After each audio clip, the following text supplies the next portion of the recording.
बाद प्रधानमंत्री नरेंद्र मोदी आज लखनऊ पहुंचे थे तो गरीबों को सौगात बांटने का उनका यह सिलसिला यहां भी नहीं थमा। पीएम मोदी ने लखनऊ में ई रिक्शा का वितरण किया। लखनऊ से पीएम मोदी ने हैदराबाद के छात्र रोहित वेमुला की मौत पर दुख जताया तो नौजवानों से जीवन में और ज्यादा संघर्षशील बनने की अपील भी की। पीएम मोदी बाबा साहब अम्बेडकर के जीवन से युवाओं को प्रेरणा लेने की उन्होंने बात भी कही। प्रधानमंत्री नरेंद्र मोदी लखनऊ में डॉक्टर भीमराव अंबेडकर विश्वविद्यालय के दीक्षांत समारोह में संबोधन के लिए पहुंचे तो उन्होंने बाबा साहब के योगदान के बारे में तमाम बातें की। लेकिन एक वक्त ऐसा आया जब पीएम भावुक उठे और उनका गला भराया।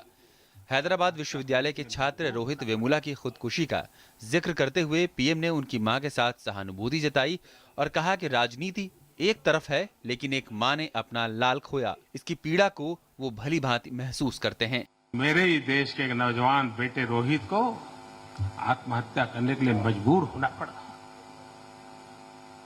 उसके परिवार पर क्या बीती होगी।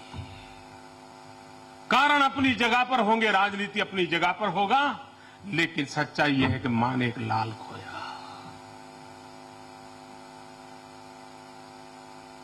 इसकी पीड़ा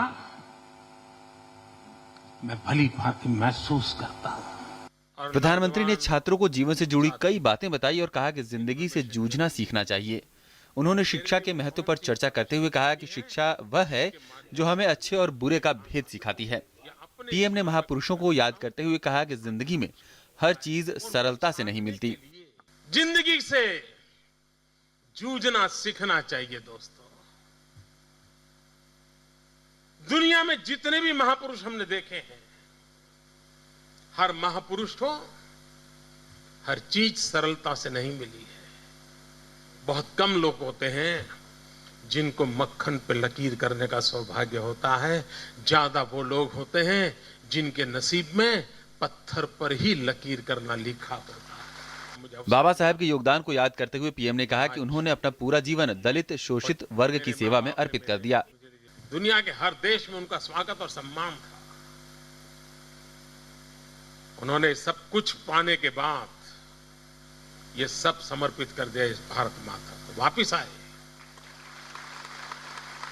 और उसमें भी उन्होंने तय किया कि मैं अपने जीवन काल में दलित, पीड़ित, शोषित, वंचित, उनके लिए मेरी जिंदगी काम आए, मैं खपा दूंगा। प्रधानमंत्री ने कहा कि 21वीं सदी हिंदुस्तान की सदी है। उन्होंने मौजूदा समय को सूचना का युग बताते हुए कहा कि जिसके पास जितनी ज्यादा सूचना है वो उतना ही शक्तिशाली है। इस कार्यक्रम के बाद पीएम कॉल्विन कॉलेज में गरीबों को ई रिक्शा वितरण करने के लिए पहुंचे। खास बात यह रही कि पीएम खुद एक ई रिक्शा में बैठकर इस कार्यक्रम में पहुंचे। रिक्शा बांटने से पहले प्रधानमंत्री ने रिक्शा चालकों और उनके परिवार वालों से मन की बात की। पीएम ने न केवल उन लोगों की समस्याएं सुनी बल्कि समाधान का वादा भी किया। इस बातचीत में अतिरिक्त आय के बचत और बच्चों की शिक्षा जैसे मसले उठे। पीएम ने ई रिक्शा बांटने के बाद कहा कि ये गरीबों की दुनिया में व्यापक बदलाव लाएगा। आज हम देख रहे हैं 2100 परिवारों को जो कि किराए की रिक्शा चलाते थे, खुद की रिक्शा नहीं थी, उनको छांटा गया। पहले जो ब्याज देना पड़ता था, ब्याज से मुक्ति, किराया देना पड़ता था, किराया देने से मुक्ति, और उन्हीं पैसों से आज वो मालिक बनने जा रहा है। मुद्रा बैंक से उसको पैसे दिए गए हैं, उसको बीमा की पॉलिसी दी गई है।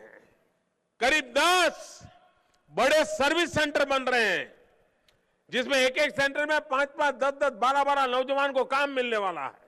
पीएम मोदी ने कहा कि सरकार एक के बाद एक कदम जिस प्रकार से उठा रही है उससे इतने कम समय में देश सबसे तेज गति से बढ़ती इकोनॉमी बन गया है। पीएम ने कुछ चुनिंदा लोगों को रुपे कार्ड और सामाजिक सुरक्षा योजना से जुड़े कागजात भी सौंपे। प्रधानमंत्री ने बाबा साहब के स्मारक पर जाकर श्रद्धांजलि भी अर्पित की। लखनऊ से सुधाकर दास और विकास सिंह के साथ news night desk, DD news.